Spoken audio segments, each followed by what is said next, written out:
Kakapasok lang na balita, 3 karagdagang bangkay pa ang narecover ng mga otoridad sa gumuhong gusali sa Angeles City, Pampanga. 1 linggo matapos ang trahedya, hindi po bababa. Sa 12 katao pa ang nawawala. Narito ang Frontline Report. Mag-aalas 8 kaninang umaga nahukay ng search and retrieval team mula sa debris ang katawan ng isang lalaki. Siya ang ikapitong biktima na na-recover mula sa gumuhong ginagawang gusali sa Barangay Balibago, Angeles City. 1 linggo na ang nakalilipas. May natagpo ang vaccination card sa lugar kung saan nakita ang katawan.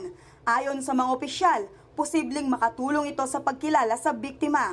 Sa kabila ng pabugso-bugsong ulan, nagpatuloy ang search, rescue and retrieval operations. Ngayong hapon, isa pang katawan ang na-recover mula sa guho. Binalot ang biktima ng puting tela at dahan-dahan ang inalis sa ground zero. Samantala, bumuo ang Angeles City ng Fact-Finding and Investigation Task Force.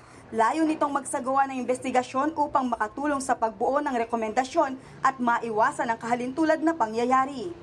Humarap na rin sa media ang kampo ng may-ari at kontraktor ng gumuhong gusali na Golden Years Construction and Steelworks Corporation.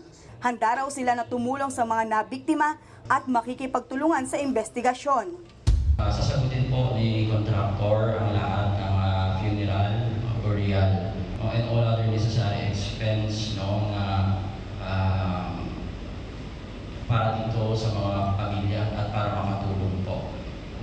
And nananawagan din po sa po kami na sa mga iba pang naapektuhan, bukas po ang pinto ng contractor para tumulong.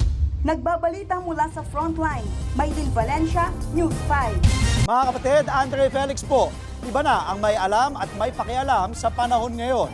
Para po sa tuloy-tuloy na balitaan sa Frontline kahit weekend, mag-follow at mag-subscribe na sa social media pages ng News 5.